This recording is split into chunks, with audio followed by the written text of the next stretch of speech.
2021 is now in session. I am not going to do the first order of business because we do not have a quorum for it. So, which is minutes and resolutions. We cannot do right now. The board will now conduct the public hearings on today's agenda. The way we work it here is that the applicant or the applicant's representative will state the reasons for the requested variance and present any material or documentation which is to be considered regarding the proposal. Next, persons wishing to speak in favor of the proposal will be given the opportunity to address the board. Then persons who wish to speak in opposition will be allowed to address the board. Okay. Then persons who wish to speak in opposition will be allowed to address the board. Finally, the applicant or a representative will be given the option to make any closing arguments or comments to the board. Following the public hearings this afternoon, the board may make a decision on each application heard. The board may also decide to hold its decision till the next public hearing. If the hearing is closed, no additional information will be allowed into the record except for information that the board may request. That information will be available for public review at the zoning office in City Hall Commons. I'm going to give Karen a moment to get up here.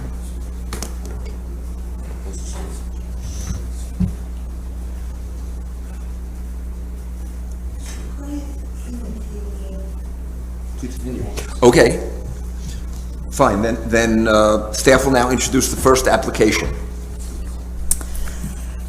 Good afternoon. Our first public hearing is E-21-01. It's an exception to expand a public utility at 900 to 940 South Clinton Street. It's a project to upgrade and expand the Temple Street substation. The owner applicant is National Grid, and the zoning district in question in this case is the local business Class A zoning district. As an employee of National Grid, I have to recuse myself from this case. But we do have a quorum to vote on it. I'm Mike Stanton. I used to work for National Grid. I'm retired now as of September of last year. So, and you are going to? I'll vote. You will vote. So there are four of us to vote. Is the applicant here? Yes. Hi, how are you? Anyone who speaks, please state your name and your address first. Thank you. Sure. So my name is Ben Wiesel. I'm an attorney for Niagara Mohawk Power Corporation, doing business as National Grid. My address is 175 East Old Country Road in Hicksville, New York, 11801. So good afternoon. Should I begin? You can continue. Yeah. Okay, great. So I'm here today to review our proposal to upgrade and expand our existing electric substation located at 940 South Clinton Street. Specifically, we're requesting a special exception approval pursuant to City Code Part A, Section 2, Article 5.3, in order to expand the existing public utility use into the local business Class A zoning district. We're also requesting an area variance to replace our existing barbed wire security fence and install additional fencing around our expanded station. As part of my presentation, I will briefly describe the benefits and purpose of our work, the proposed changes to the station, and the minimal impact our work will have on the community, and the reasons why we're asking the board to approve our request. With me today are Mark Wondrigan, the principal project manager, and Brian Mazzella, the project construction supervisor. We actually have the upgrade and the fence are two different cases. Understood. So we're gonna have to. You could talk about them, but we have to consider them separately. Anything you can do to separate the two. I will pause at the end of this presentation if that works, and then we can start again. I can reintroduce myself. Is that? That's fine. Thank you. Not a problem. Okay, sure. So again, first I'll describe the benefits and purpose of our work. So in the 1960s, National Grid built an electric substation at 900-940 Clinton Street South. For approximately 60 years, this substation has provided a constant supply of electricity to the city of Syracuse. The station currently provides safe and reliable electricity to over 12,500 homes and businesses in the Syracuse area. This includes the War Memorial, the AXA Towers, Armory Square, the Carrier Dome, and many other important Syracuse institutions. In March of 2017, a fire occurred in one of the station's metal-clad structures, which caused a 6-hour power outage in the city. The metal-clad structure was repaired and is currently operational. However, the station's 2 existing metal-clad structures are approximately 60 years old, and our engineers have determined they are nearing the end of their functional life. Therefore, in order to ensure we can continue to provide electricity, we're proposing to retire those 2 metal-clad structures. One of those structures will be replaced with a new open-air breaker configuration to be located on the south side of the station in the open area available. At the beginning of the hearing, I submitted an aerial from Google Earth. So if you look on the Google Earth aerial, it's the paved area between Oneida Street and South Clinton, just north of West Taylor Street. That's where the first open-air portion of the station will be located. The second metal-clad structure will be replaced with an open-air breaker configuration to be located on the north side of the station, in the vacant lot owned by National Grid. So that includes Temple Street, which National Grid actually purchased from the city back in the 1960s, and the green area that will be paved. Actually, I'm sorry, not paved, it'll be stone. Thank you. We will also be installing a new small control enclosure to house the relay and control panels for the north side of the station.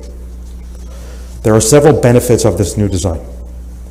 Upgrading our station is critical to ensuring continued electrical service to all of those Syracuse City institutions I mentioned earlier. It eliminates risk of repeating failure caused by the metal clad. So the fire that occurred, it damaged a lot of equipment very quickly. So by spacing out the equipment, it reduces the possibility of that happening again. And therefore, it increases reliability of our feeders. Finally, the open air configuration offers room for additional feeders to accommodate potential load growth in the future.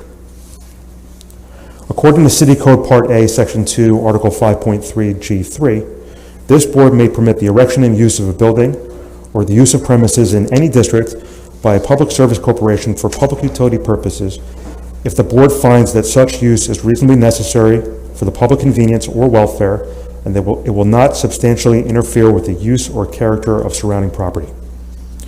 National Grid is a public service electric corporation which will continue to use the property for public utility purposes.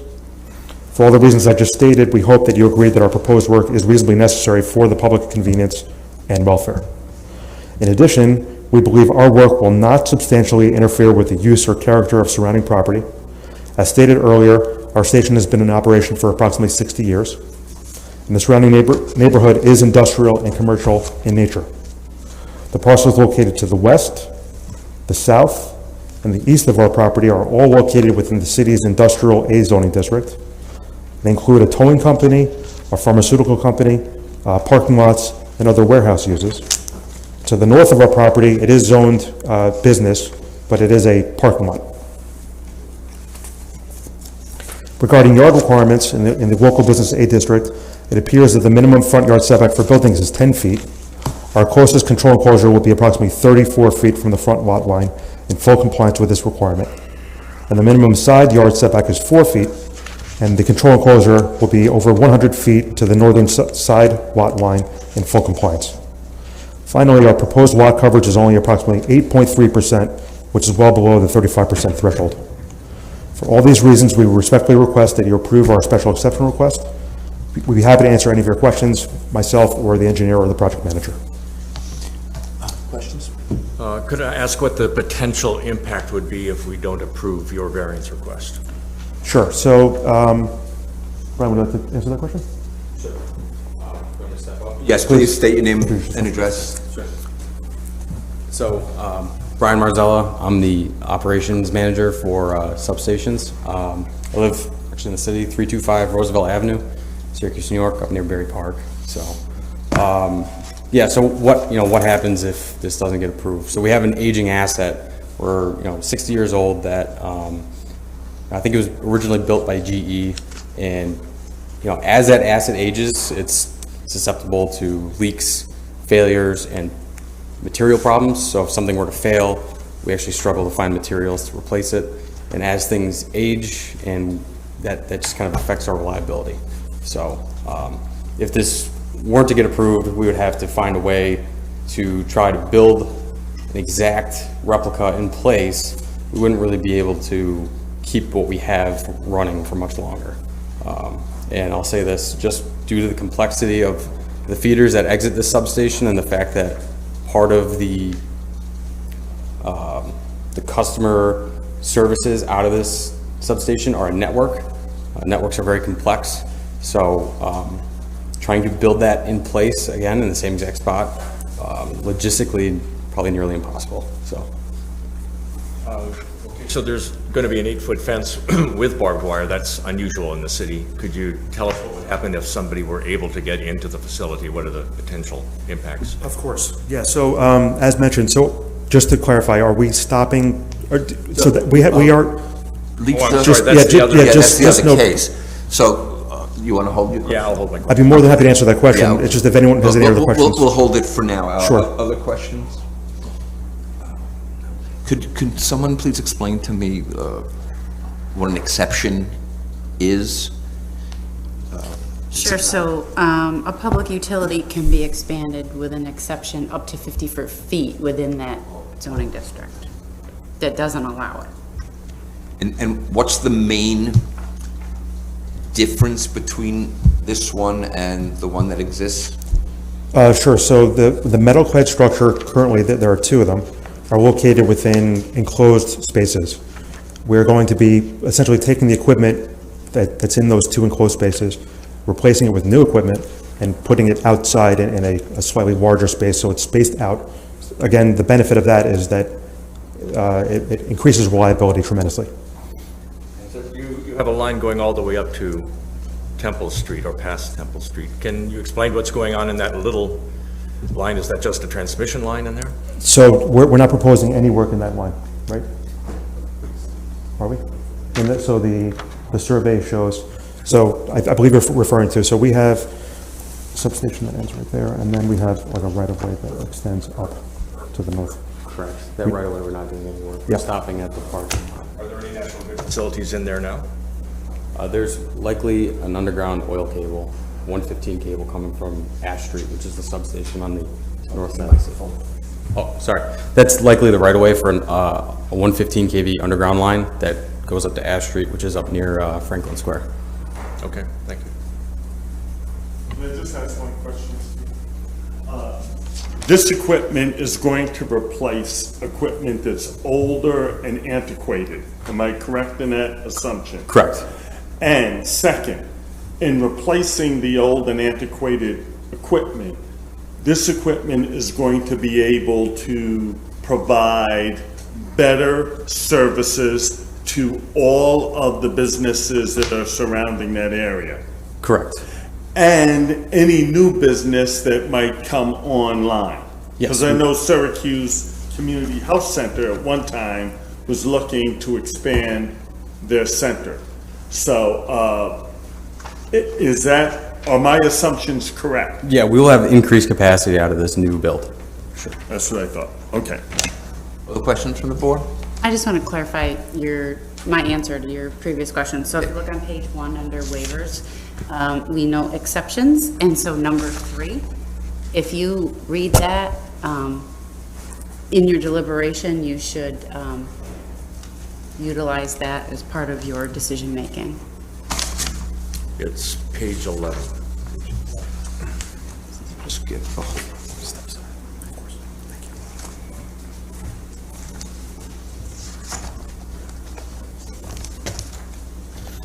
Very good. Other questions from the board? Thank you very much. Of course. Is there anybody here who wishes to speak in favor of the application? Is there anybody here who wishes to speak against the application?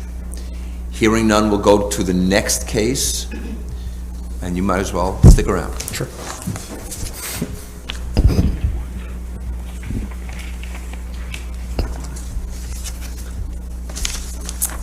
Yes, our second case this afternoon is V-79-866M1. It's an area variance to waive the fence height and type at 900 to 940 South Clinton Street. The proposal is to install an 8-foot high fence with barbed wire. The owner applicant is National Grid, and the zoning districts are Industrial Class A and Local Business Class A.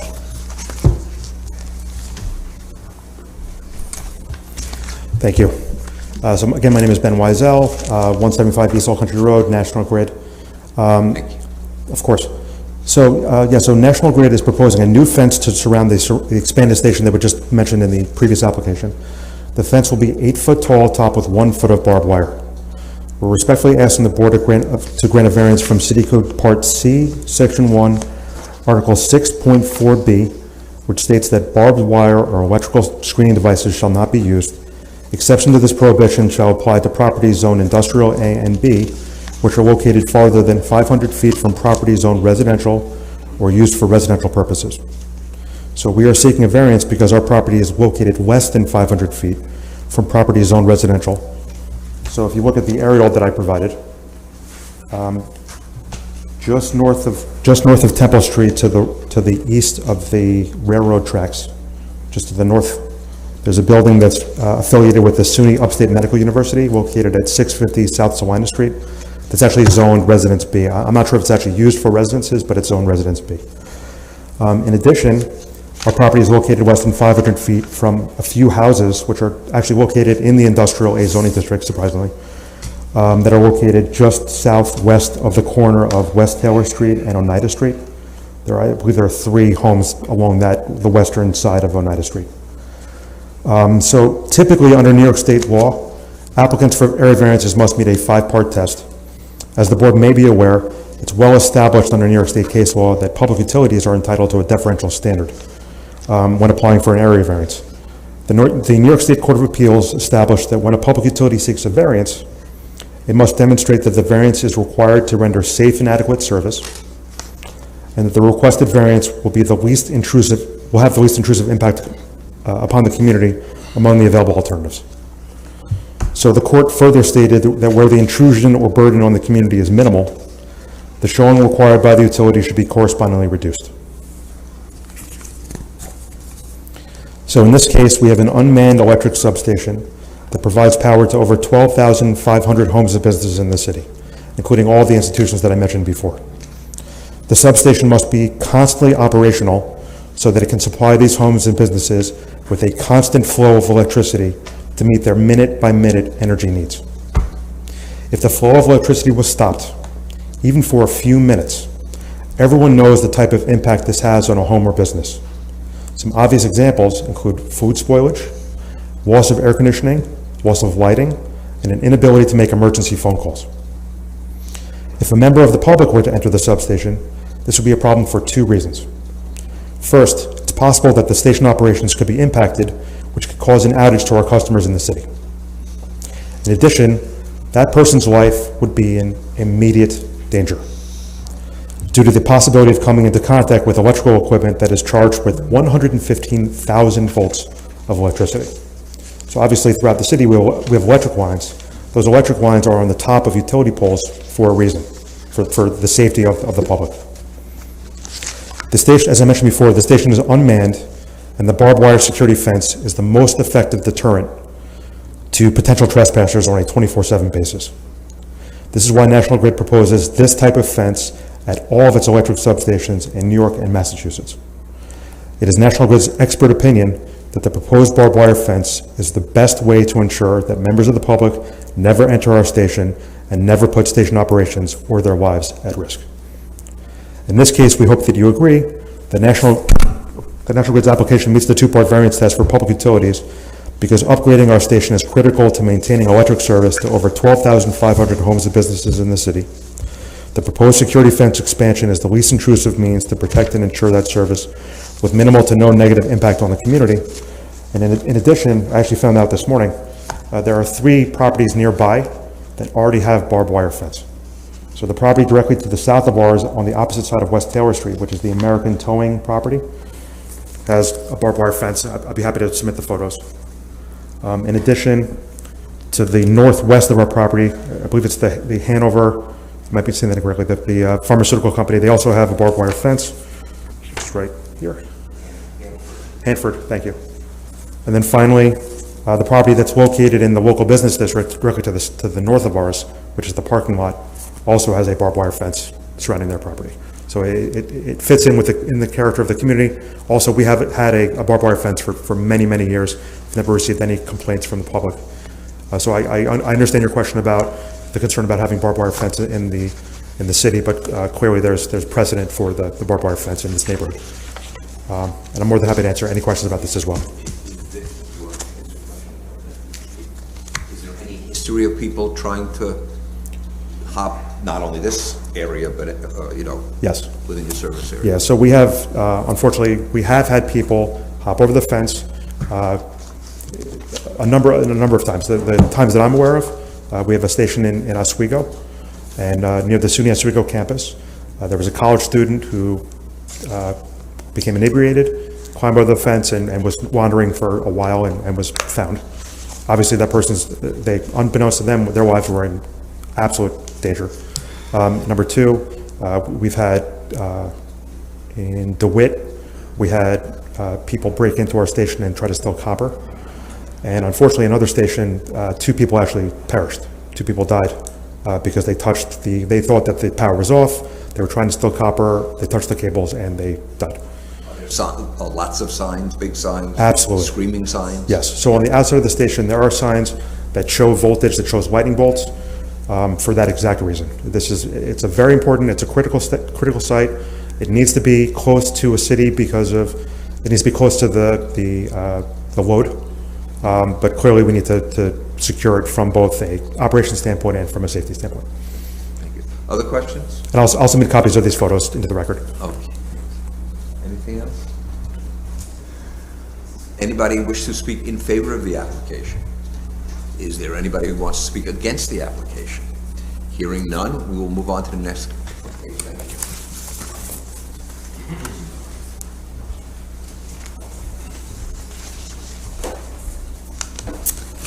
Our next public hearing is V-21-12. It's a use variance to waive permitted uses at 120 to 122 Dell Street to establish a restaurant and a retail use. The owner applicant is Sewer Alligator LLC. The zoning district is residential class AA.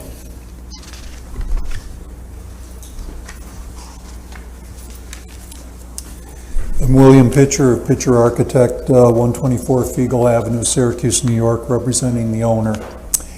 The particular building is a Victorian storefront with apartments above. From construction probably 1890s, 1900 to the first variance in the 1979, it was a commercial storefront. At that point, commercial property was not viable, and a use variance was granted for conversion of the storefront from commercial use to residential use. Since that time, the last 40 years, the nature of Westcott Street has changed, and commercial property has become more valuable and viable. And this particular property being so close to the increased traffic, foot traffic, car traffic, and the property doesn't have a driveway. So it's become less desirable as a residential property on a first floor facing a busy street. So we are asking today for a modification of the use variance to reinstall the commercial use on the first floor. I would like to read the comments into the record, the comments from the city planner. And these were written by Owen. Could you please lift the microphone so we can, thank you. These were written by Owen Kearney, who is the city planner. He says, considering the original use of the first floor space and the neighborhood scale of the residential services, including the established retail storefronts on the first floor of this building, it is a reasonable request, i.e. our variance request. Additionally, the city's adopted land use plan and the current rezoned Syracuse map identify this portion of Dell Street, the southern side, as a neighborhood center mixed-use district.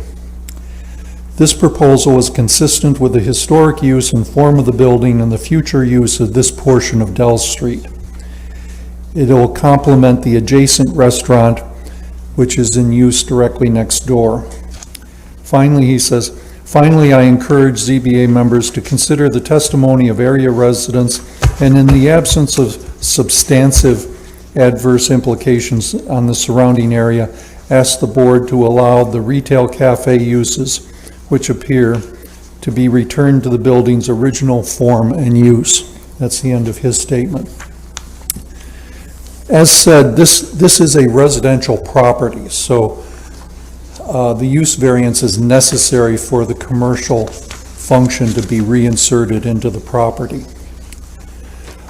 Regarding the reasonable rate of return, which is one of the requirements, we have presented cost analysis and rate of return analysis showing that with that one property being vacant, not rentable as an apartment, that we're at 0.71%. We're less than 1% rate of return on the properties. The normal rate of return for commercial properties of this nature are generally in the 10% range.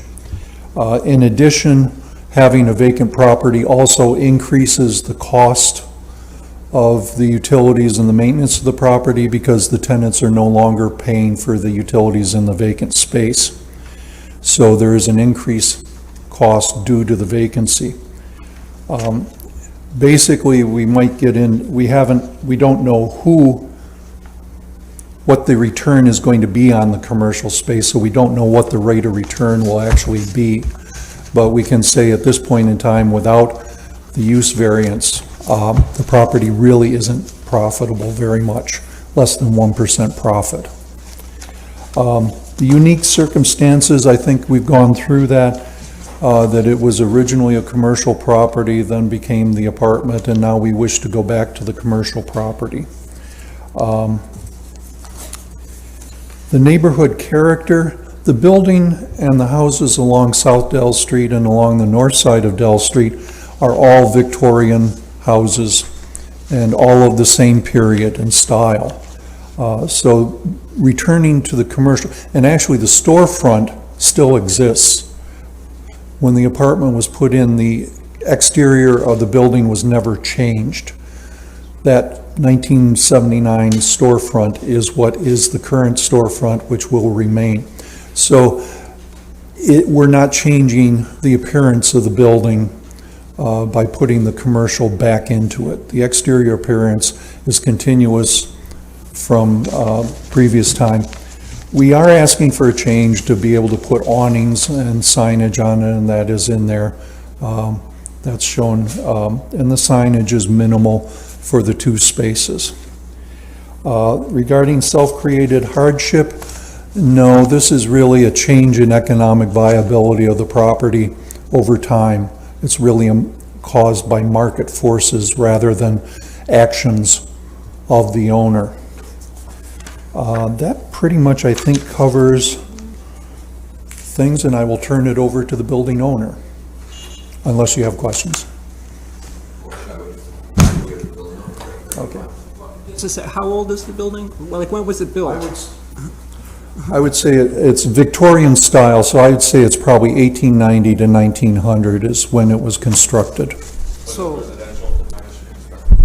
It was commercial and residential. The storefront was always on it from the beginning. so the materials that are on there today, are they're original? No, I think there was, maybe in the 70s, the original Victorian wood and glass was taken out and new wooden glass was fitted within the original storefront opening. That storefront has been there since the first variance, or before that. I don't know exactly when it was. Will it be AD compliant? Yes, the front patio is flush with the public sidewalk, and the doors are flush with the front patio, so it's all flat, straight in. Will there be will there be accessible bathrooms? Yes, as part of the construction on the drawings, we're constructing a new handicap bathroom. And the bathroom will be a common space shared both by the wine store and by the wine tasting. There are two stores that are going into the storefronts. And you're maintaining an apartment on the first floor in the back, is that correct? Yeah, the apartments, the first floor back apartment remains unchanged, and the second floor 2 apartments remain unchanged. So, so you'll have 3 apartments plus a store, Yes. restaurant, or whatever it will be. So, Can I ask a question of staff before we go into the next? Without a variance, what would still be allowed here in terms of the apartments? Anything that was approved previously, which was 4 apartments. So we don't have to concern ourselves at all with the apartments, residential space in the building?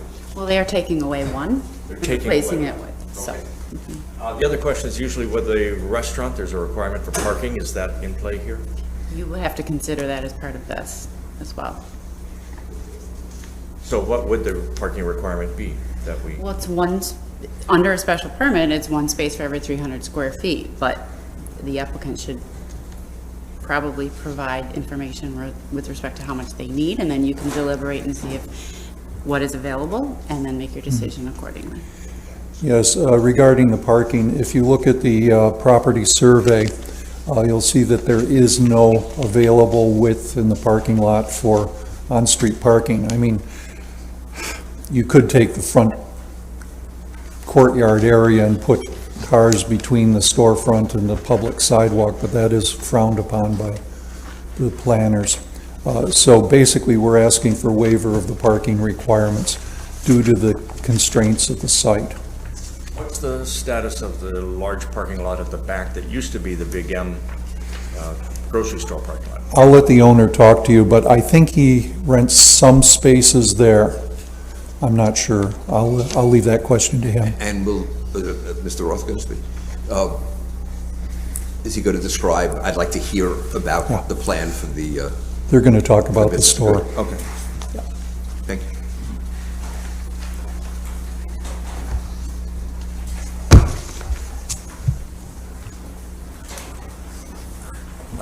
Good afternoon. My name's Norman Roth. I am the owner, and I have the address 500 Westcott Street, second floor, Syracuse, New York, zip code 13210, which is about 2 doors away from the property at 120 Dell Street. After Bill did such a great narrative, I wasn't really going to speak, but I guess there's questions.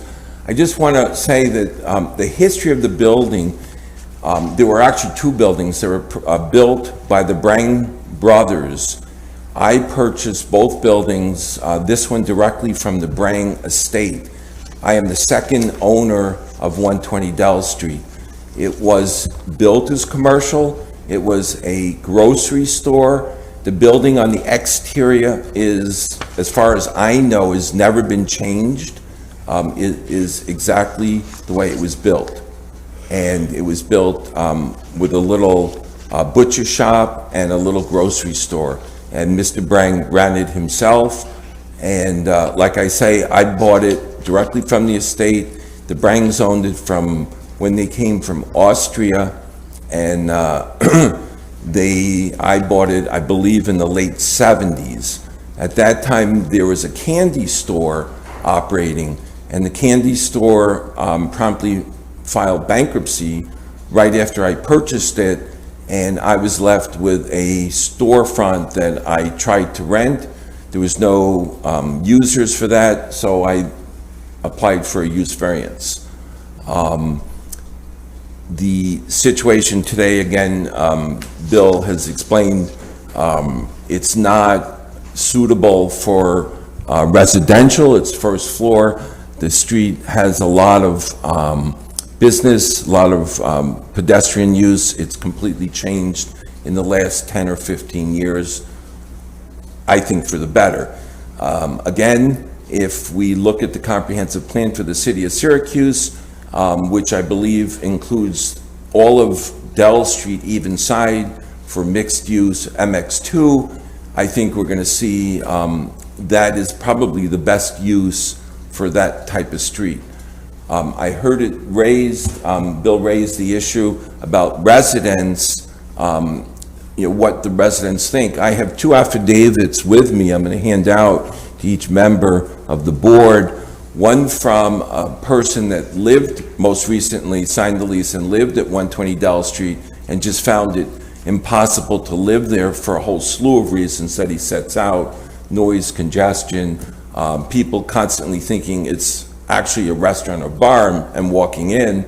And then from another resident who tried to be here today, he lives, I would say he's the closest living resident to this property on Dell Street, maybe not physically, it's right across the street, 123 Dell Street, which is also a property that I own, and he's lived there for 5 years. He couldn't make it, he's legally blind, and he couldn't make it today. So I have his affidavit, and I have, his name is Bruce Sexton of 123 Dell Street, and I have the affidavit of the former tenant at 120 Dell Street, one front. And I'll be glad to answer any questions. Tell us about parking, please. The parking? So, as everybody knows, the parking is tight. There is street parking. We had a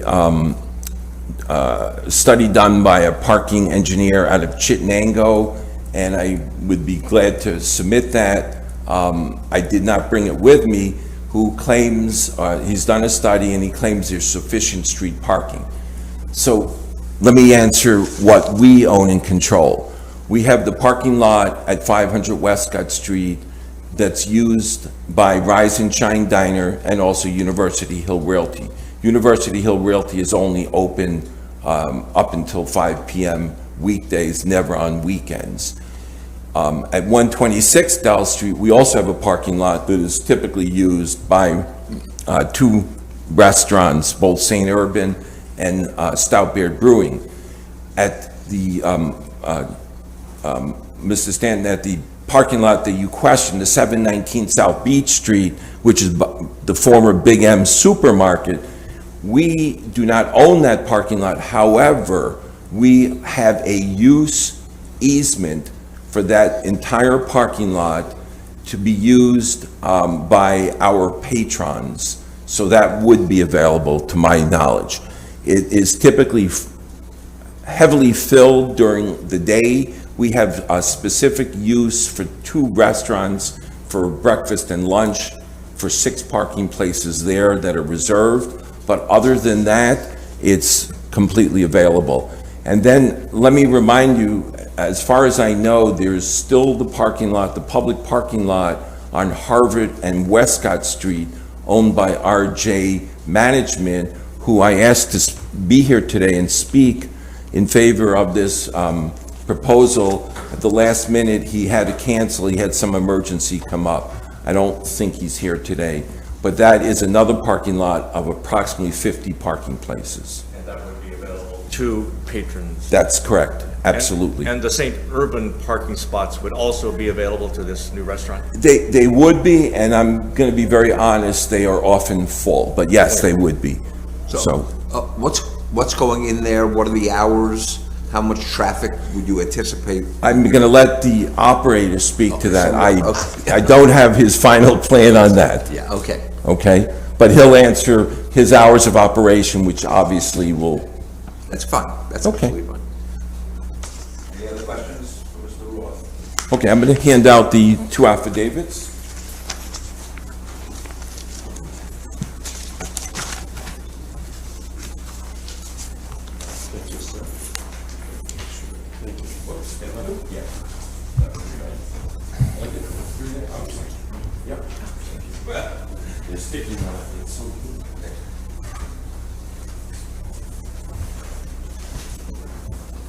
Thanks.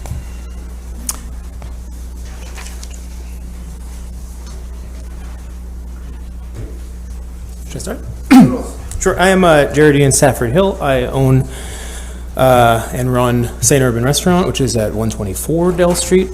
And we're talking about the two spaces at 120 Dell Street, which would be, in a way, an extension of our company and of our brand. There would be a tiny wine store facing the right side or the south side of the street, and then a very small room.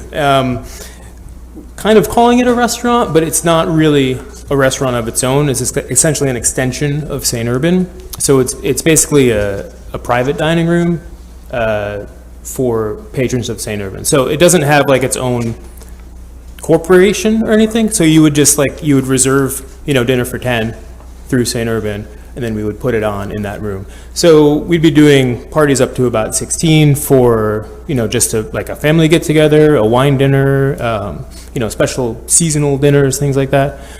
Trying to do maybe 2, 3, 4 of them a week. It's a small space. It's at the most 16 seats.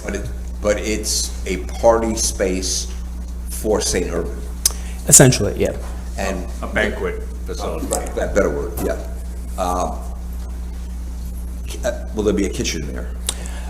Not really, no.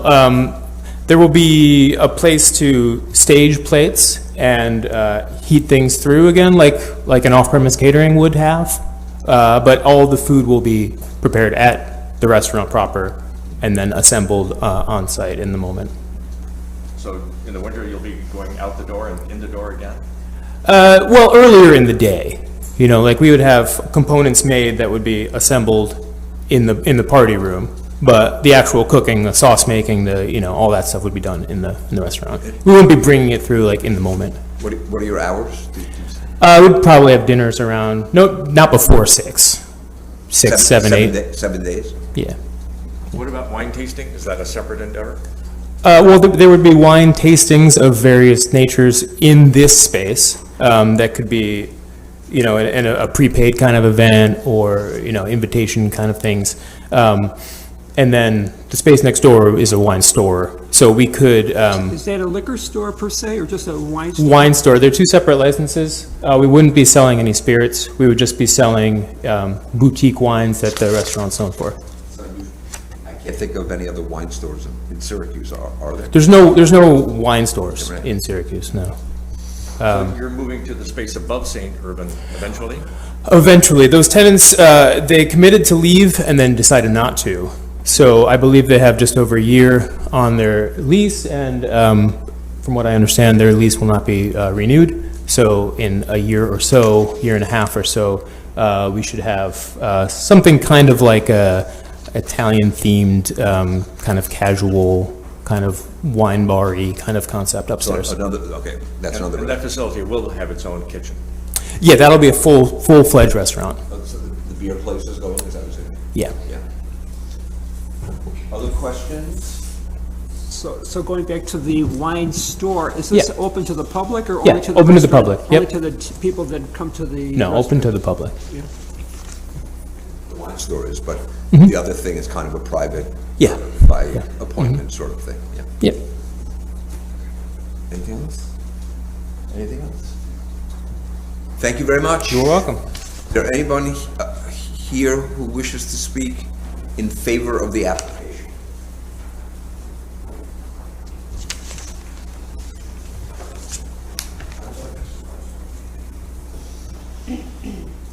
Greetings, Board. Joseph Driscoll, 305 Ridgewood Drive, in Eastwood. I'd like to speak strongly in favor of this. I actually watched the Syracuse 2003 championship in that apartment when it was an apartment back then. And my friend lived in that place, and I always thought, it's really weird that he lives in the store, that he lives in the storefront. The apartment has always, come across as, I totally can relate to Norm's sentiment about people just walking in there thinking it was a shop and wanting to see what it was. So I don't think it would be a huge change of use for it to be this wine tasting, wine store. And I don't know if any of you have had the pleasure of eating at St. Urban's, but this is truly one of the greatest culinary additions to Syracuse. It's a real gem of the East Side. My only real concern about St. Urban is that they're classing up Westcott Street a little too much, but I think I think that's a good problem. When I was a kid, Westcott was always cheese fries and broccoli slices were the peak of culinary excellence on Westcott Street. But as everyone's talked about, in the last 15 years, we've seen tremendous growth on Westcott Street, and St. Urban's definitely being one of the best parts of that. They've really brought so much good attention to the neighborhood, and St. Urban's is always booked out. People are coming from all over the region to sample this food. As you said, the only wine shop in the area. They have amazing sommeliers and, just amazing food. So I really hope you guys will consider this, and I can't speak highly enough of the work that they're doing there. So just want to voice my full support as a district councilor for representing the east side, that we really want to see these guys continue to flourish. So thanks for your time. Thank you. Anybody else wish to speak in favor of the application?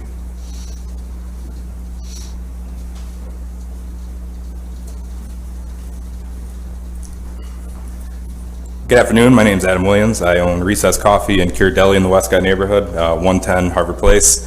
Been there 15 years. I speak in favor of this. The neighborhood, it needed something different. Pizza shops, coffee shop. Glad to be the coffee shop in the neighborhood, but needed something different. St. Urban has really filled a void, and I can also say that I have spent time in that apartment when it was an apartment, watched people walk through the front door. I did not expect anyone else to say that. I was going to say that, but it's always looked like a storefront. It is a storefront. I think it's far better served as a storefront. And parking is parking in Westcott Street. It's not anything you guys haven't heard 1,000 times before. Or experience. Or experience yourselves. Or myself, I've lived in the neighborhood for over 20 years. It is what it is. It's just one of those things. So I think that is a small detail for potentially another viable business, which, especially after the last year and a half, we desperately need. I mean, there's a couple places that have been there a long time that still have the doors shut. So anyone willing to kind of pony up and do something in the neighborhood is a welcome addition. So hope you consider it. Thank you. Thank you. Anyone else want to speak in favor of the application?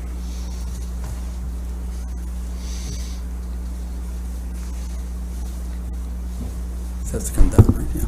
My name is Jim Aiello. I live at 115 Fayette Boulevard in the city.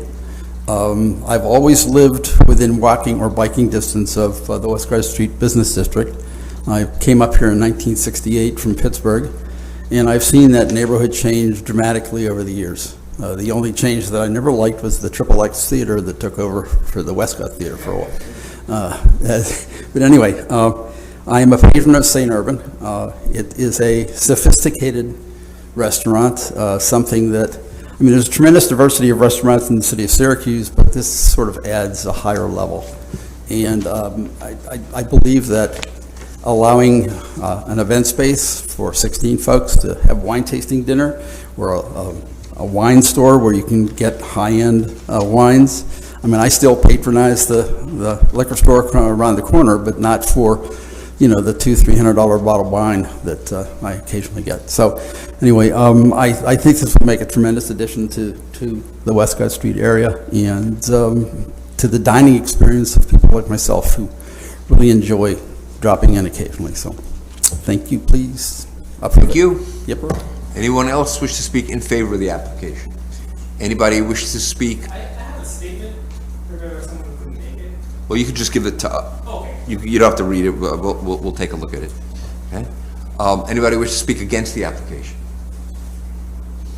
Hearing none, we will go on to our final case, I think. Yeah, thank you. Thank you very much.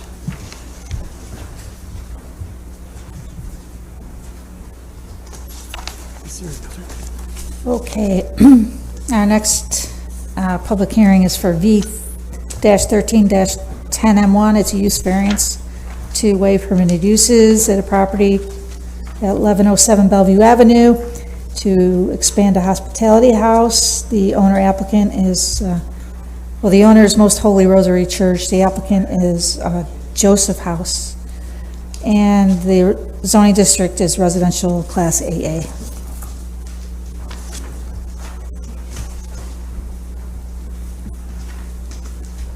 Good afternoon. James Niddle in Architects. 239 East Water Street, second floor. I'm here actually representing Sarah's Guest House. Sorry. The owner of the building is Most Holy Rosary Church, but they're in the process, Sarah's Guest House is in the process of purchasing the facility. The building was built in the 60s and was the convent for the church. Since around 2014, excuse me, Sarah Guest House has been operating out of about half of the building through a variance from, I think, around 2014 was the period for the same variance, the same waiver of the use. Sarah's Guest House, if you don't know, is a charitable nonprofit that provides housing for patients that need to come into town for particular medical procedures.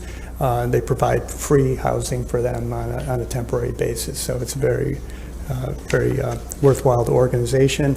Well, we're working with them to expand into the convent portion of the building.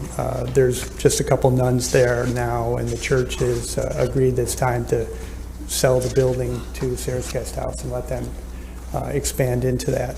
The expansion will add another 10 or 11 rooms. Right now they have about 11 guest rooms, and it'll allow us to do some updates to the building and provide some accessible units and some special use units for transplant patients and things of that nature, as well as providing accessibility.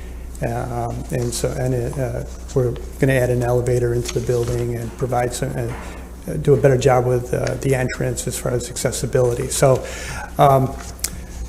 it's really quite simple. They are operating out of half of the building now. They would just like to be able to operate out of the additional half of the building. Right now, the building footprint's about 5,600 per floor, so right around 11,000. And I'll certainly entertain any questions you have. It says you're expanding. Well, it's expansion of the use within the existing footprint. So the only changes to the exterior of the building would be there's a garage entrance on one end. When it was used as a convent, they had a one-car garage there. We're taking that garage area and we're going to create a just more of a accessible entrance for the building. Right now, they have to come up a sidewalk and enter up a step, and it's a very small little reception area. We want to be able to create something that somebody can actually drop somebody off and they can walk in easily to more of a reception area similar to a small boutique hotel. Isn't changing. The use of the building. Well, half of the building is Sarah's Guest House, which is a hospitality use. The other half of the building right now is the convent. Okay. So you're taking over the convent? We're taking the convent space, yes. Okay. But all within the footprint of the existing building. Okay. How long do people usually stay? David, what's the typical stay? 4 days on average, but the longest guest we've had in the last 2 years was 10 months long from Kent. Will the expanded use challenge the parking you have available?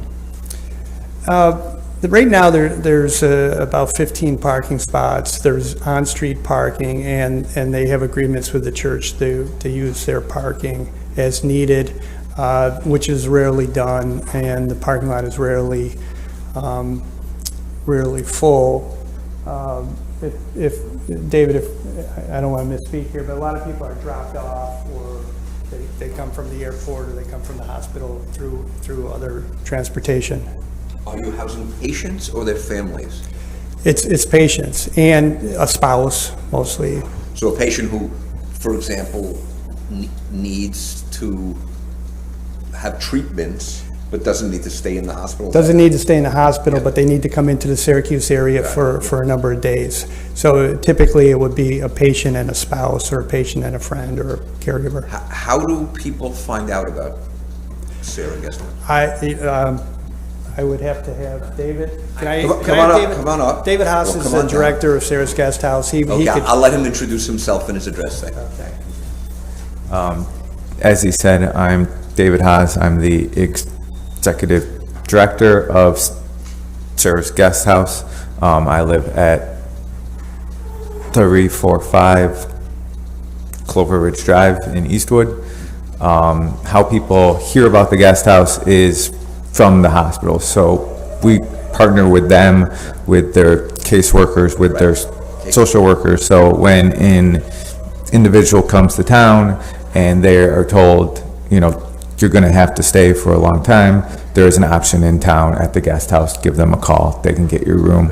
On average, we house over 1,200 people each year. So we have a very large impact in the community. And as Jim explained, it is an old convent. We have half the building. We are attempting to acquire the other half. When the convent was built, there was, I think, 25 nuns. They're down to just 2 left. Those nuns have agreed to actually go across the street into a different church building to allow us to expand and have the whole building. Is there a healthcare professional online, is there around the clock? Or how? There's not. Big picture, the house only has 5 staff members, only 2 full-time.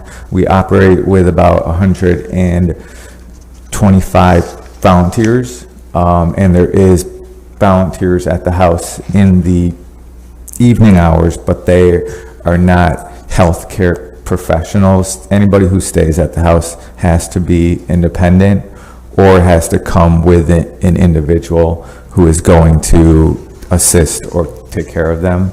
And I know you asked in regards to who stays, so it is the patient or a loved one of a patient. So like at the house right now, there are individuals from out of town who are getting chemo at Upstate, for example, and then there are other guests who they could be the husband of an individual who got into a car crash and was sent to Upstate Hospital. And so they're here and they're going up to the hospital each day. I suppose the whole facility has to be ADA. Correct.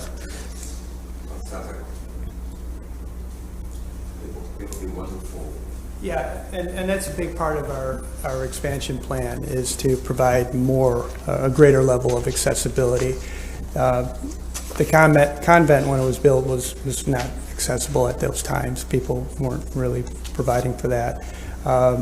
Currently, they've taken some efforts to provide accessible restrooms, but the new work we do in the expanded area will be truly accessible. We'll provide a number of truly accessible rooms as well as, like I said, some specialized rooms as well. Yes?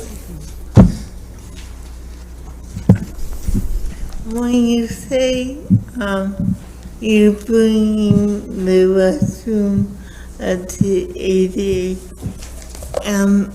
ADA is a really broad piece of legislation. It's this ADA minimum.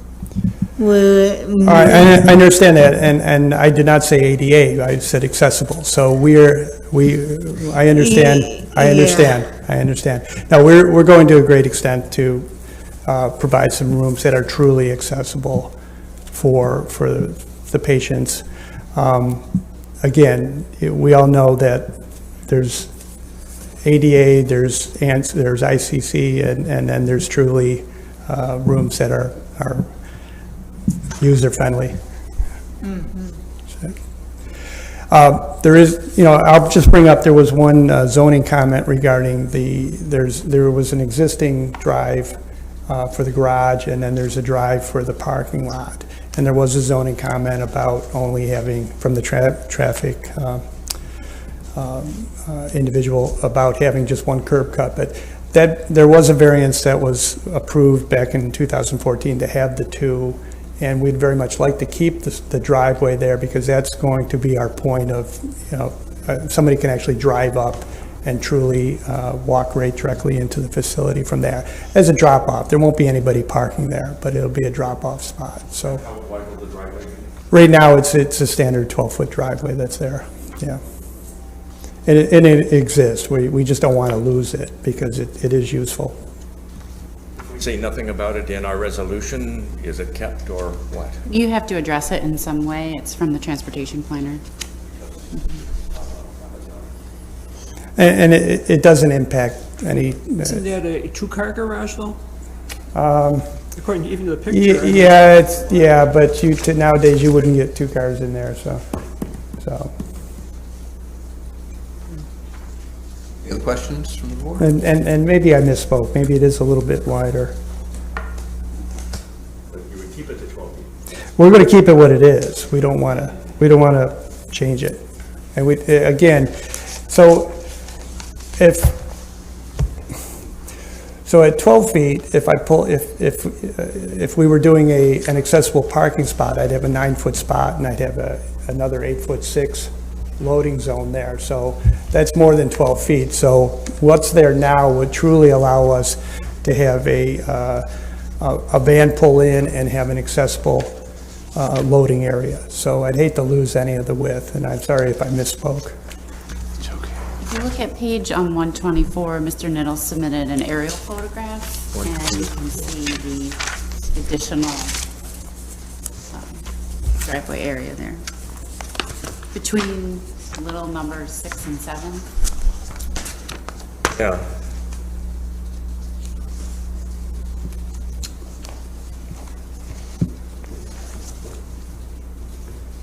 Since we don't know what it is, it's hard to specify that you can keep what it is.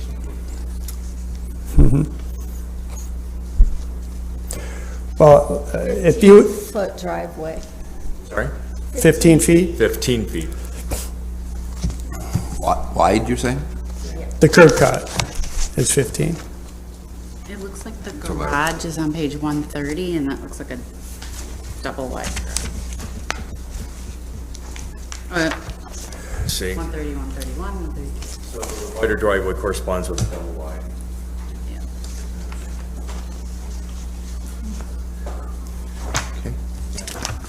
But I would ask again that if we were in a parking lot, for example, when you have an accessible parking spot, you also have a loading area that's next to that.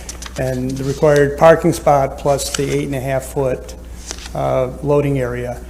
So again, I'd hate to lose width that's already there, Jim, did you say you were making improvements to that? to the garage. The garage doors, so Yeah, they there's are- an image in there. What we want to do is take the garage doors out, and we want to put in, Oh, I got it. You Okay, got so it? that would be a project site review, so Yeah, we'll yeah. need to review that as well. Okay. So there would be no garage doors then, once you're done? no. If you look on page 137, find the image.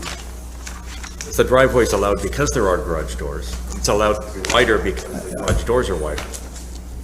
Without the garage doors, then Understood, but with the purpose and intent of this facility, it would be helpful to have that driveway there.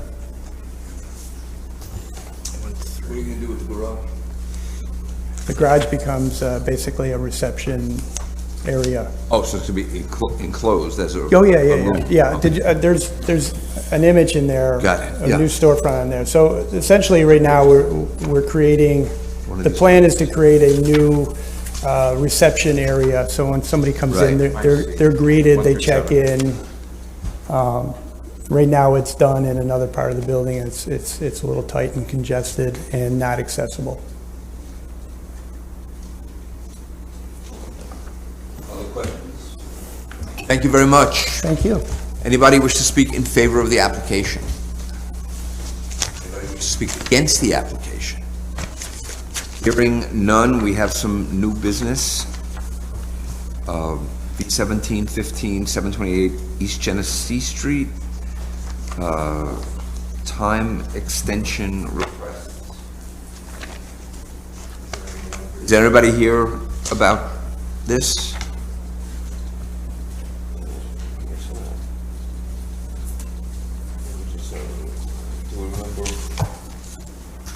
Do we remember 2017, 2018 time request? extension request between 18 and 21, that's this year. The request states that the owners remain committed to completing the project. The time extension to basically 11 months. Chair, I need to know more before I vote on anything. Someone here. Yes, so the Planning Commission also has a project site review time extension request to consider on Monday. This is a multifamily housing project at the, I'm going to get the name wrong, but the church that's round, I believe. Yes. Church on East Genesee. Yes. I believe this is the one. That was quite a while ago, wasn't it? I don't think this is their first extension. I recall it now, but if I hadn't been on the board at that time. I guess you could make a motion to hold it and ask them to explain it. Does that mess with the schedule for other things? No? Well, you make a motion, then we could discuss it. I'll make a motion that we hold this over until the next meeting. Okay, so my only comment is, Heather, you'll notify the applicant and ask them to come to explain? Okay. Any other discussion? The chances are we will approve the time extension next time, even if we do hold it open, so what is the?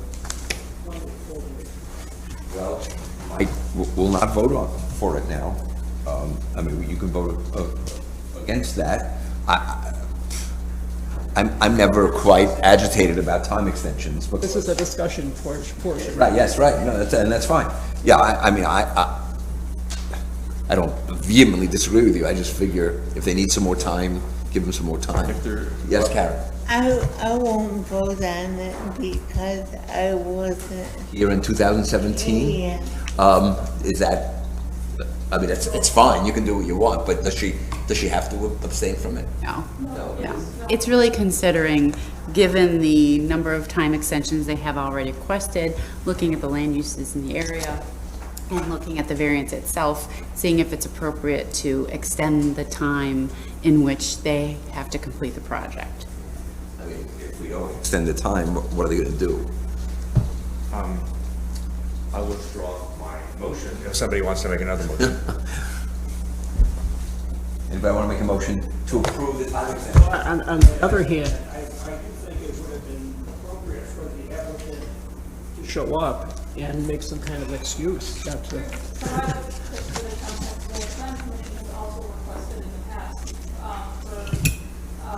People to come to justify why they're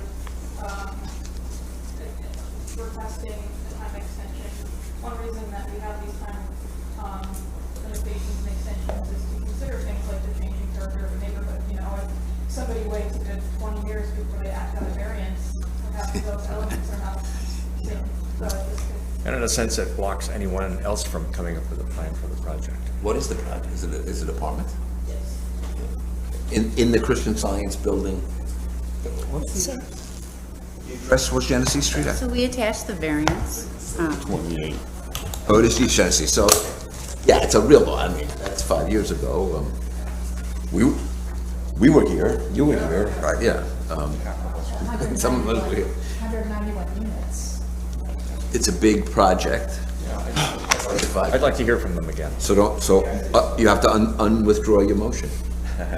Okay, my motion is still in effect. And we have a second. Okay. I'm going to defer to that. I'm going to call the question. All in favor of the motion, say aye. Aye. That's the asking to come in. Yeah. Okay, it's unanimous, right? Okay, next. Okay, so here we are again. 702, 702 and a half. 704, 706 Danforth Street, V06-08M1. Use variance was approved in 2006. That's previous approvals. A request from the applicant was received on May 24th to modify the approved plan to accommodate a women's and shelter. Plan illustrates the existing structure.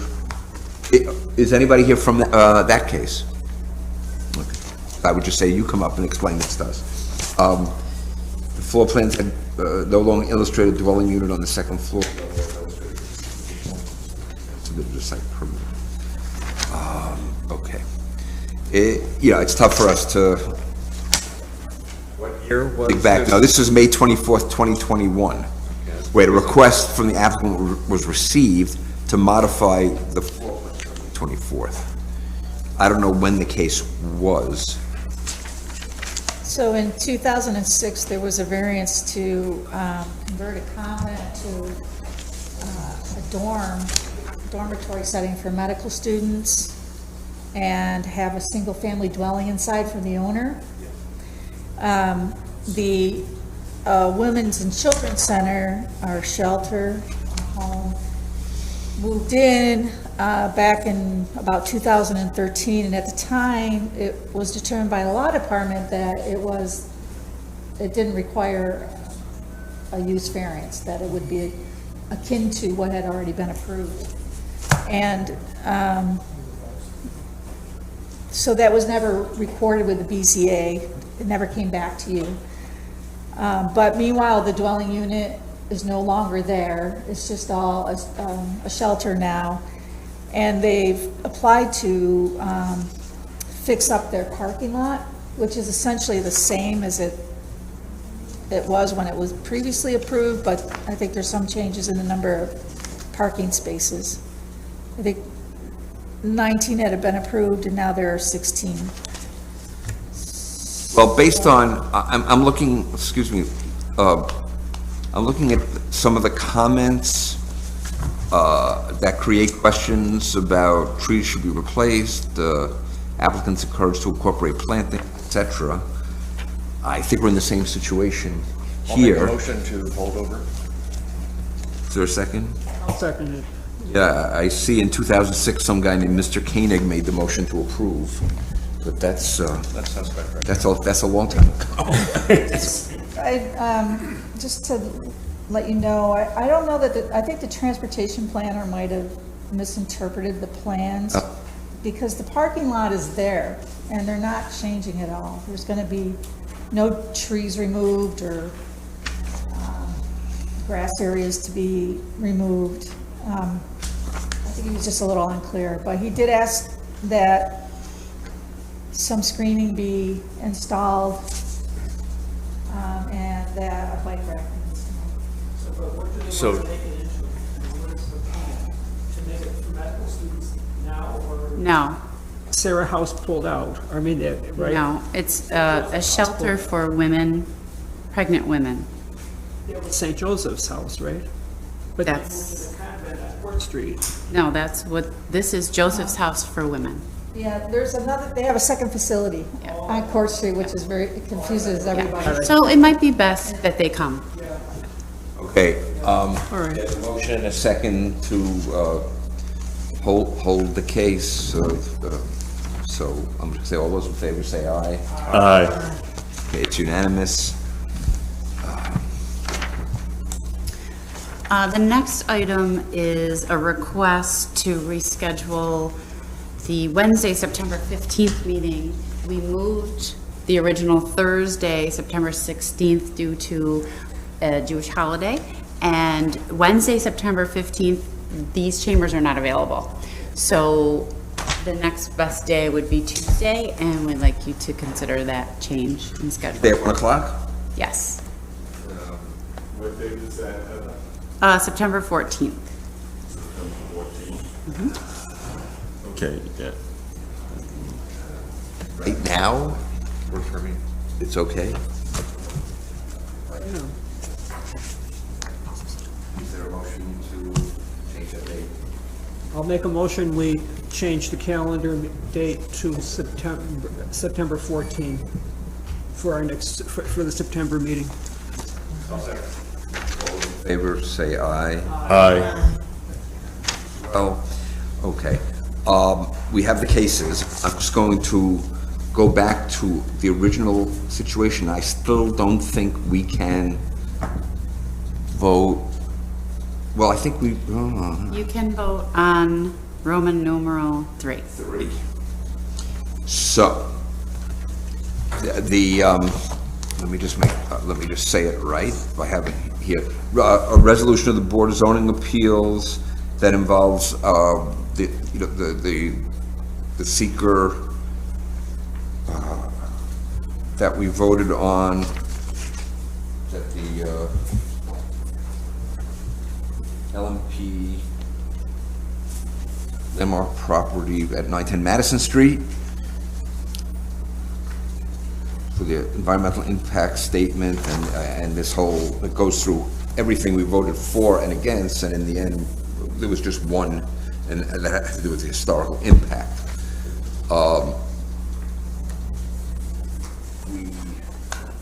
Tell me if we need a motion, if I'm talking out of turn, Heather. We got a letter from the opposition. So I'm going to let Brody Smith, our... Okay, thank you, you're here. But thank you, Brody. help and Turn assist around you with there. this. Okay. Hello, Brody Smith at Bond, Shennick and King, represent the city in this matter, helping out with the seeker part. So what you did at the last meeting is you voted to issue a negative declaration. And the second part of that is you directed me to draft a reasoned elaboration in support of your negative declaration. So in the packet that's been provided to you by staff, there's two things there. Number one, there's a resolution on top that more or less writes down what happened during the meeting. You see in the therefore clause, using the language of the statute, I set forth each of those issues where you found that there was no need for an EIS. But if you look at letter G says the action is likely to result in the impairment of the character or quality of important historical, archaeological, architectural, or aesthetic resources, or existing community or neighborhood character. So that one is different than the others, and then it says that there may be an impact. So that's your positive declaration in the resolution.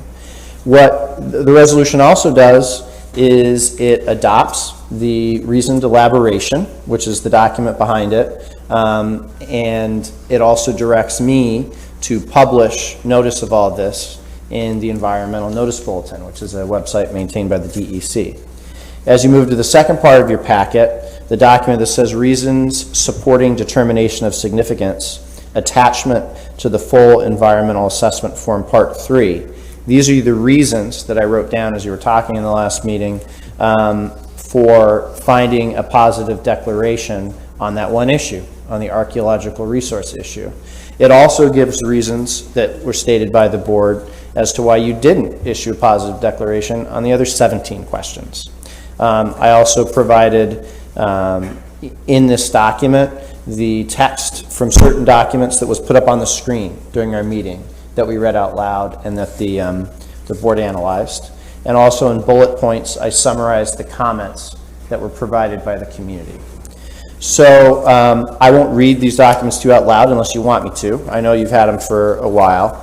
If there's any changes or questions that you would like me to make to these documents, I will. Otherwise, my recommendation to the board is to vote on the resolution. That way you'll have a written resolution for your voice vote last time. And that part of that resolution is it adopts the supporting written elaboration, which I'll attach to the back of the part 3 that was signed by the chairman. And then that will be your seeker positive declaration, all those together. And what if the vote was rejected? The written elaboration, then I'll write another one. You can tell me what you want me to write different. So we're basically saying this is what the board decided. This is what seeker requires is, if someone were to challenge it, you have to provide reasons. You can't just say positive deck or neg deck. There have to be reasons that a judge, in the event that we had to go before a judge, could say those made sense or those were arbitrary and capricious. Okay. Is there a motion? I just want to remind the board that there was correspondence from an attorney, so I don't know if you all received that. If you want to address that now, please ask Brody. So there's a letter from the attorney that represents the owner of a neighboring building, and that letter states that the proposed positive declaration, it does, state that there's a historic and architectural resource, but it doesn't specifically call out the Grace Church, the Grace Church, which is in the general area, and the Sherbrooke apartment. And that's because during the discussion, the board talked about the architectural significance of the sanctuary of Temple Concord and how the project will affect that. It didn't, in my notes, it didn't seem to me that, the reason for your positive declaration was its general proximity to Grace Church or to Sherbrooke, behind the Sherbrooke or whatever. So that was purposely not included. It's possible, that if the board would like to include those, we can add those in right now. Can you remind us of the legal standards we need to consider if we decide to or not to? Well, the legal standard with regards to Part 3 of the EAF is that you feel that there's the potential for there to be a significant adverse impact on the environment, and specifically significant adverse impact on the environment vis-a-vis the proposed project. And so you did that. And so your stated reason for believing that from the meeting had to do with the Temple Concord Sanctuary. You didn't call out other reasons. I'm sorry, but it was beyond the sanction. It was the additional wing that's... And the additional wing, yeah, and that's right. that's a good point. That's in the written elaboration. The SHPO letter talked about that. So from a legal point of view, I think your positive declaration as it is well supported with good reasons. Those could be other reasons to reach the same conclusion, but I didn't see those as reasons that were called out by this board during your discussion. Okay. And should I restate again that I am a member of Temple Concord, and I've been advised by our lawyer that I do not have to recuse myself, so I choose not to recuse myself. And with that, I'll ask if there's a motion. I'll make a motion to approve. Second. Any discussion? Will you be adding, or do you think you should add the concerns of that coverage reading? I don't think you have to. It's a pleasure. That was what I got. Yeah. I think it accurately states the deliberation that we went through and the decision that we made. Okay, call the question. All those in favor of the resolution say aye. Aye. Aye. The next step in this process, well, after I do the necessary publications for the board, the applicant must draft a draft scope for the EIS. So the next step is they're going to produce an environmental impact statement, and that environmental impact statement will provide you with additional information about the impacts on this architectural and historical resource based on the project and potential ways to mitigate that. Before they just launch into it and write that, they have to provide you with a draft scope, meaning what this document will look like, what issues will they cover, what will they, what will the chapter numbers be, right? There's a standard sort of layout to these. So then once they provide you with a draft scope, you look at their draft scope and you say, yes, this is what I want the EIS to be about, or this is what I want the EIS to be about, and these other things, right? So that'll be the next step. We're waiting for them to provide you with the draft scope, and when they do, it'll be incumbent on this board to provide some input, and then eventually get to a final scope, and then they write the EIS. Are there any deadlines, or we're on their time? No, there's no deadlines for this next step, but it's a highly regulated process. Once they provide us with a draft scope, then clocks start, and we arrange for public input on the draft scope. The public can provide input on that. This letter from the attorney for the Sherbrooke should be included in that, in that record. I think it's germane to that. And then, there'll be deadlines, as we go through it to have public input, to adopt a final scope, and then for them to write the EIS. Thank you. So we're set. We have to do something else for now. What's that? We're set for today. That's it for today. Yes, okay. Thank you very much. So we're going to get to our cases now. Right, we haven't done those yet. E21-01, exception expanded public utility, it's National Grid. Is there a motion? I'll make a motion to accept, to approve. Second. I'll second. Okay. We need your rationale, Otis. My rationale, will there be a change to the neighborhood's character? From my perspective, no. What's the matter, Heather? Excuse me. Those are not what he's to be using. What? Those are for the next case. Yeah. The exception is on page 1. If you look under waivers and exception, number 3, you read through that, that should be used as your rationale. Here you go. Go to page 1. And at the exceptions part? Yep. And are you suggesting that this just be read? I'm suggesting that this should be used in the Rationale, so. deliberation and. Page 1. Page 1. Under waivers, exceptions. Under waivers. I think she wanted No, to. page 1 of the case. Sorry, I've never seen this before either. Okay.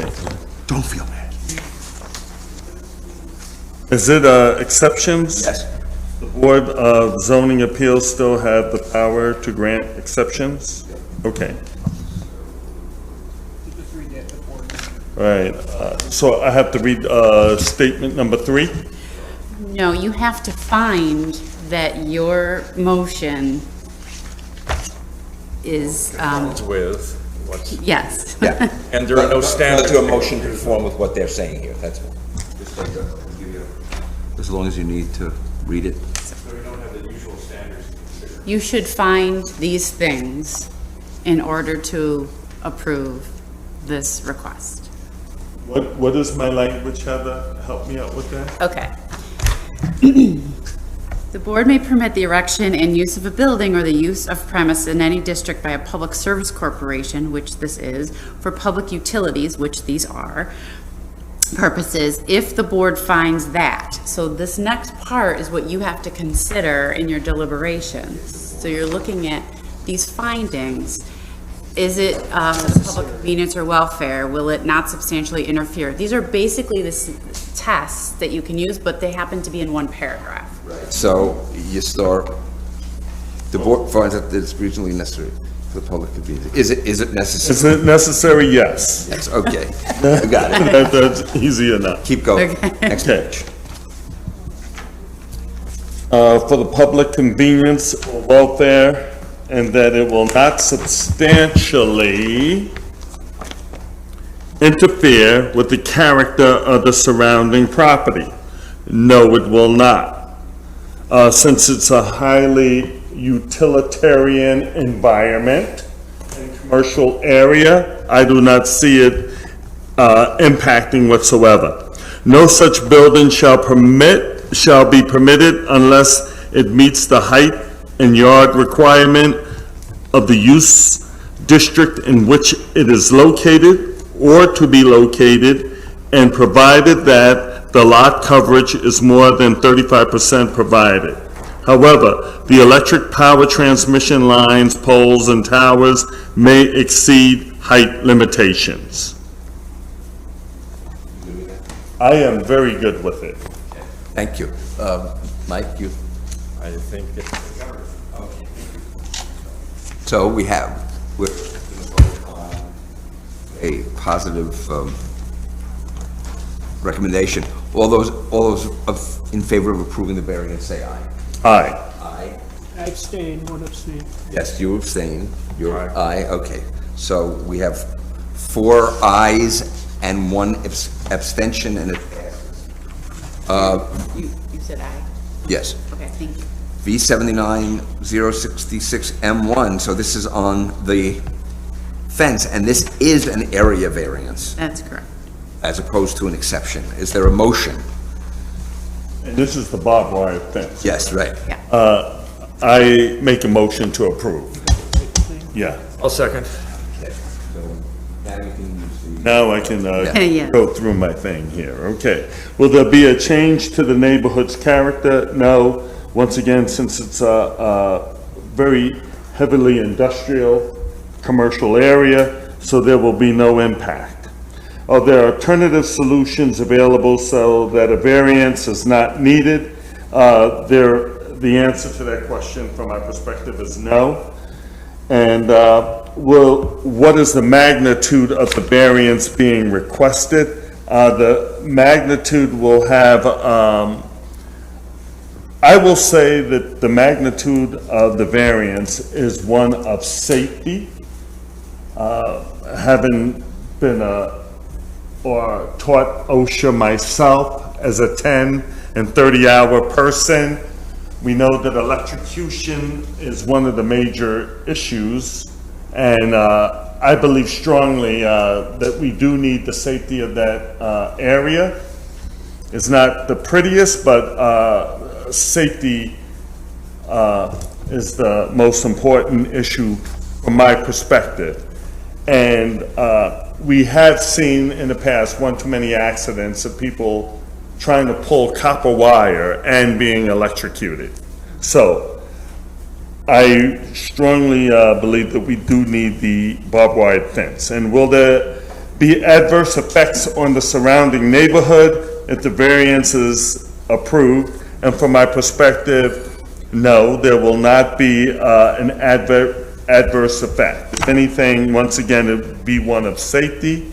And is this a self-created difficulty? I will say no. I did second, and I agree with his rationale. All those in favor, say aye. Aye. Aye. We have one abstention. 4 ayes, 1 abstention. It passes. V21-12, use variance waive permitted uses for 120, 122 Dell Street, banquet facility. Is there a motion? I'll make a motion to approve. Is there a second? Second. Okay, I'll take Mike's second. The applicant cannot realize a reasonable return. I think that the explanation of that we've heard is quite credible. I live not too far from there. I've seen this building being underused for a long time. And I think this is something that will put it back into reasonable use. It's not too far from the commercial uses that were in this area before. The alleged hardship relating to the property in question is unique and does not apply to a substantial portion of the district. It is a unique type of building that has a commercial on the first floor and residential above. It's actually what we'd like to see more of in the city. The request use variance, if granted, will not alter the essential character of the neighborhood. We already have a restaurant next door that's about to expand, so it's in keeping with the character of the neighborhood. And we're hearing that there should be enough parking, I won't say ample, enough parking in the vicinity to service this restaurant and others nearby. The alleged hardship has not been self-created. It has not been self-created from my interpretation. Do I need a speaker statement? Yes, for Yes. Is there language prepared? Yeah, negative. This is a negative declaration for seeker. Don't expect a environmental impact, is that? Thank you. Who's that, Mike? No, I think that it's a kind of a quirky neighborhood, and this would fit in with the neighborhood very nicely. I'll talk about our neighborhood like that. Okay, I'm going to call the question. All in favor of approving the variance, say aye. Aye. That's unanimous. One more. 1310M. Use variance to waive permitted uses at Bellevue Avenue to expand the guest house. Is there a motion?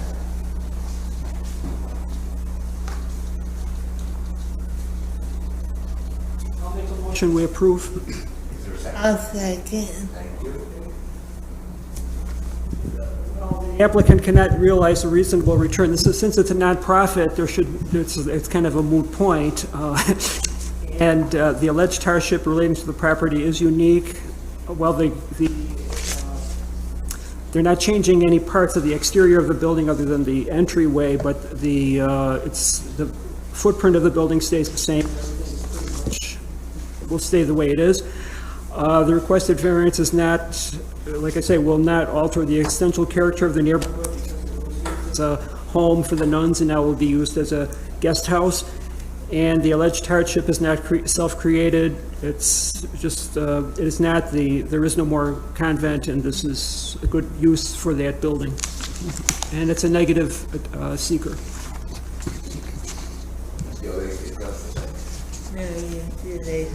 A covered, okay. All those in favor of approving the variance, say aye. Aye. Aye. That's unanimous. Do we have any cases for next time? Yes. There you go. I need a motion for August 5th cases. Right, but those aren't hearings. Is there a motion? Motion to approve them for next. Is there a second? I'll second. All those in favor, say aye. Aye. Is there a motion to adjourn? I'll make a motion to adjourn. Second. All those in favor, say aye. Aye. Aye. The crowds out there were adjourned.